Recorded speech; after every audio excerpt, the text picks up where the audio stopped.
Friends तो ମୁଁ ଆଜି ଗୋଟେ ବଢ଼ିଆ ସୁନ୍ଦର ଜାଗାରେ ଅଛି। ସେଟା ହେଉଛି ମୁଁ ଝାରସୁଗୁଡ଼ା ଯିବା ବାଟରେ କେଉଁଝରରୁ ଝାରସୁଗୁଡ଼ା ଯିବା ବାଟରେ ପଡ଼ୁଛି ଆମର ସୁନ୍ଦର ଘାଟିଟେ। ସେଟା ହେଉଛି କାଞ୍ଜିପାଣି ଘାଟି। ତ କାଞ୍ଜିପାଣି ଘାଟି ଉପରେ ହିଁ ମୁଁ ଅଛି, ଗାଡ଼ି ଠିଆ କରିଛି ହେଲା। ଦେଖନ୍ତୁ ଗାଡ଼ି କେତେ ସୁନ୍ଦର ତାଙ୍କ ଲାଇନ୍ରେ ଯାଉଛନ୍ତି।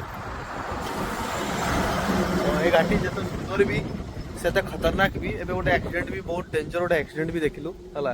ଗୋଟେ ଆସ୍ ନେଇକି ଯାଉଥିଲା ଟ୍ରକ୍ଟେ ଉଲ୍ଟି ଯାଇଛି ପୁରା।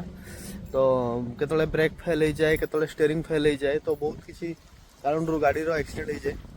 ତ ଆମେ ଏଇଠି ଟିକେ ଫର୍ଚ୍ଚା ଜାଗାଟା ପାଇଛୁ, ସେଥିପାଇଁ ଆମେ ଠିଆ ହେଇଛୁ କାର୍ ରଖିକି। ଆଉ ପଛଆଡ଼େ ଦେଖନ୍ତୁ ପୁରା ଭ୍ୟାଲି ଷ୍ଟାଇଲ୍ର ଅଛି, ପୁରା ଭ୍ୟାଲି ହେଲା। ତ ମୁଁ ଦେଖାଉଛି ବ୍ୟାକ୍ କ୍ୟାମେରା କରିକି ଦେଖାଉଛି। ଦେଖନ୍ତୁ ଇଏ ପୁରା ଭ୍ୟାଲି ହେଲା। ସେଠି ଧୂଆଁ ବାହାରୁଛି ଟିକେ ଟିକେ ଦେଖିପାରୁଥିବେ। ତ ସେଠି ଯେଉଁ ଧୂଆଁ ହେଉଛି ଏଗୁଡ଼ା ସବୁ ଚାଷ କରନ୍ତି, ପୋଡ଼ୁ ଚାଷ କରନ୍ତି ହେଲା।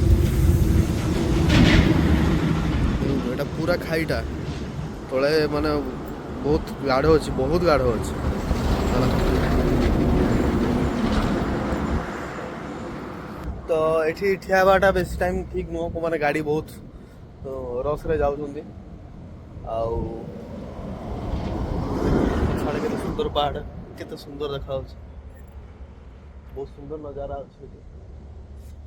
ଠିକ୍ ଅଛି, ସୁନ୍ଦର ଜାଗାଟା ଗୋଟେ ଦେଖିବା ଜାଗାଟା।